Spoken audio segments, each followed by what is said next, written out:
Sultan Agung Hanyokrokusumo tahun 1593 sampai tahun 1645 adalah Raja Kesultanan Mataram yang memerintah pada tahun 1613 sampai tahun 1645.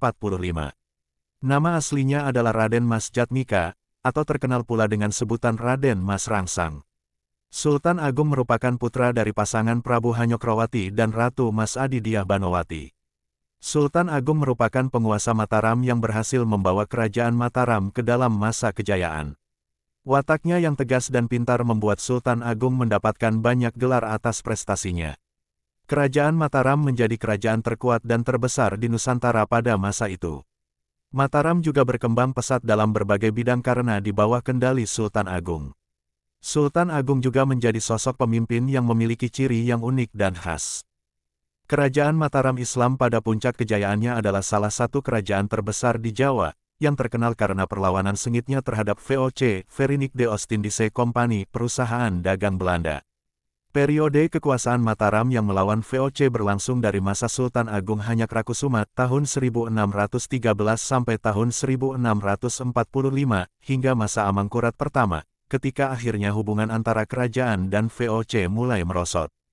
Mataram Islam didirikan oleh Ki Ageng Pemanahan pada abad ke-16, dan mencapai puncaknya di bawah kepemimpinan Sultan Agung. Sultan Agung berhasil menyatukan hampir seluruh wilayah di Jawa dan memodernisasi Mataram menjadi kerajaan yang kuat di bidang militer dan ekonomi. Ia bercita-cita menjadikan Jawa bebas dari pengaruh asing, terutama VOC yang saat itu mulai berkembang di Batavia, Jakarta. VOC yang berpusat di Batavia berusaha menguasai perdagangan rempah-rempah di Nusantara, termasuk Jawa.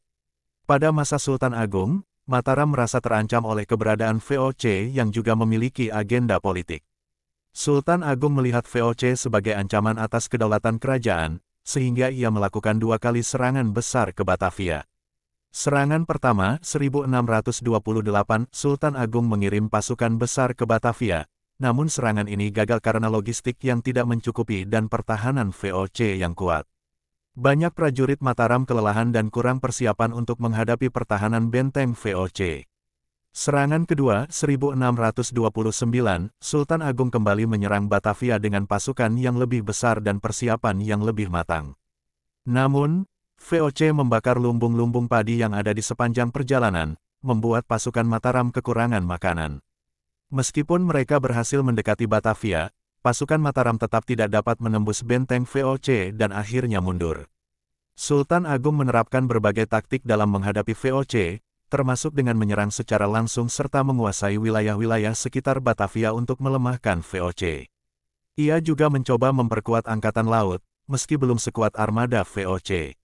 Sayangnya, serangan ini gagal karena keterbatasan sumber daya dan teknologi perang Mataram dibandingkan dengan VOC. Kekalahan dalam perang melawan VOC membawa dampak besar bagi Mataram. Selepas Sultan Agung wafat pada 1645, penerusnya, Amangkurat pertama, memilih berdamai dengan VOC karena merasa tidak mampu melanjutkan perlawanan.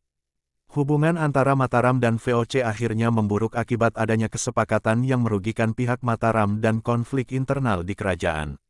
Pada masa pemerintahan berikutnya, Mataram Islam semakin melemah karena perpecahan internal dan tekanan dari VOC hingga akhirnya terpecah menjadi Kasunanan Surakarta dan Kesultanan Yogyakarta.